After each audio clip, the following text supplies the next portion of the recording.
cette semaine dans Futura Récap.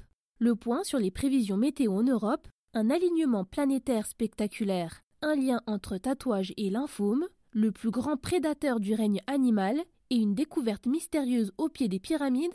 Bonjour à toutes et à tous, je suis Adèle Njaki et voici les 5 actus de la semaine qu'il ne fallait pas rater. Les climatologues se seraient-ils trompés ?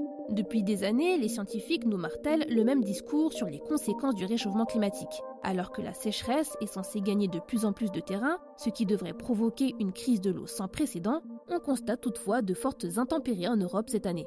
Des épisodes pluvieux qui arriveraient même à faire déborder les nappes phréatiques. Robert Votard, auteur au GIEC, l'une des sommités mondiales de la climatologie, nous rassure cette semaine. Aucune erreur n'a été commise par les climatologues. D'après le chercheur, ces épisodes de fortes pluies seraient totalement normaux au vu du contexte dans lequel nous nous trouvons. Rappelons qu'on parle certes de réchauffement climatique, mais aussi et surtout de changement climatique, dont les répercussions sont bien plus vastes qu'une simple hausse des températures. Et notamment, une de ses conséquences est qu'ils accentueraient les différents régimes météorologiques. Ainsi, un hiver froid et sec provoqué par un temps anticyclonique mènerait vers des périodes sèches prolongées, mais dans le cas d'un temps dépressionnaire, amenant un hiver humide et doux tel que celui que nous venons de connaître, il faut s'attendre à ce que l'atmosphère se charge encore plus en humidité et que les périodes de pluie s'allongent. Robert Votard déclare en effet que l'atmosphère gagnerait 7% d'humidité en plus par degré de réchauffement planétaire. Cela signifie plus de temps gris, mais aussi plus d'inondations et de coulées de boue. On ne le répétera donc jamais assez, le changement climatique est en marche et il n'est jamais trop tard pour agir. Apprêtez-vous à voir un incroyable spectacle, un phénomène extrêmement rare. Pas moins de 6 planètes devraient être alignées dans le ciel ce lundi 3 juin. Mercure, Mars, Jupiter, Saturne, Neptune, Uranus, ainsi que la Terre se retrouveront en même temps du même côté du Soleil. Seule Vénus ne devrait ainsi pas être au rendez-vous. Pour les plus intéressés, l'alignement planétaire devrait être visible à 5h54 du matin, heure de Paris. Si Mercure, Mars, Jupiter et Saturne devraient être visibles à l'œil nu, étant les planètes les plus proches de nous, Uranus et Neptune pourraient être visibles que grâce à de bonnes jumelles ou à un télescope. Bonne observation. Voilà une tendance qui pourrait bien faire des morts. Une récente étude vient de démontrer que le tatouage augmenterait le risque de développer un cancer.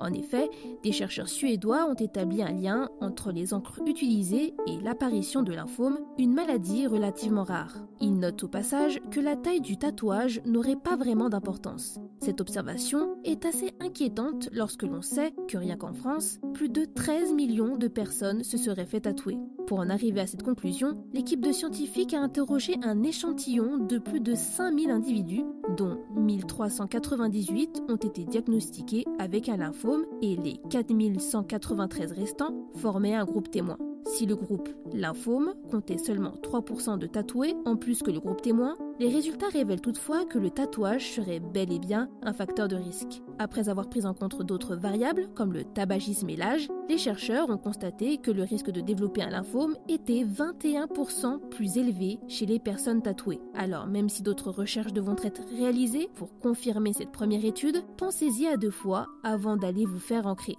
Ou comme disent les Anglais, think before you ink.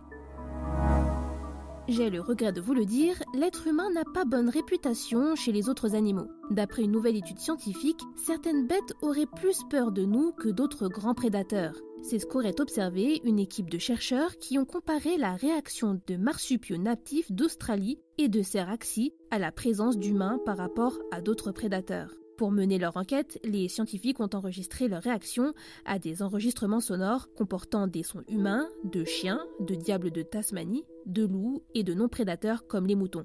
Et résultat, les marsupiaux natifs auraient montré une peur bien plus grande des humains en les fuyant 2,4 fois de plus souvent que les chiens qui sont parmi leurs prédateurs les plus redoutés. Quant aux cerfs, ils auraient également fui les humains, mais pas plus que les autres prédateurs. Cette légère divergence de comportement pourrait s'expliquer par les histoires évolutives très différentes des marsupiaux australiens et des cerfs. En conclusion, il y a une chose à retenir de cette étude. Nous devrions faire plus attention à la manière dont nous traitons les animaux qui nous entourent. Nous terminons ce Futura Récap au cœur des pyramides égyptiennes. Des archéologues ont découvert une étrange structure enfouie sous le cimetière ouest, un lieu qui borde la grande pyramide de Gizeh et qui contient de nombreuses sépultures de hauts personnages de la 4e dynastie d'Égypte. Cette trouvaille n'aurait été possible, selon les chercheurs, que grâce aux nombreux progrès techniques accomplis ces dernières années. L'utilisation d'outils géophysiques de type géoradar ou géomagnétisme aurait ainsi permis d'imager ces sous-sols datant de plusieurs milliers d'années. Les archéologues ont ainsi découvert deux structures. L'une, en forme de L, mesurant 10 mètres sur 15, enfuie à une profondeur entre 0,5 et 2 mètres sous la surface, et une autre, enfuie en dessous de la première, plus vaste et qui descendrait jusqu'à 10 mètres de profondeur. Ce serait cette seconde partie qui intriguerait davantage les chercheurs. Si les données de topographie électrique montrent qu'elle serait potentiellement remplie de sable ou d'air, l'équipe chargée de cette expédition ne saurait pas s'il s'agit d'une chambre cachée ou bien d'un tombeau. Pour en savoir plus sur cette mystérieuse structure souterraine et sur le reste de nos actualités, rendez-vous sur Futura. C'est tout pour cette semaine. Si vous nous écoutez sur les applications audio, pensez à vous abonner pour nous retrouver toutes les semaines et à nous laisser une note et un commentaire. Cette semaine, je vous recommande le dernier épisode de Jeune Pousse, dans lequel Thibaut Caudron accueille Renaud Sasset, directeur général d'Acro, pour vous parler des enjeux qui se cachent derrière la consommation de viande d'origine végétale. Quant à moi, il ne me reste plus qu'à vous souhaiter un excellent week-end. À la prochaine.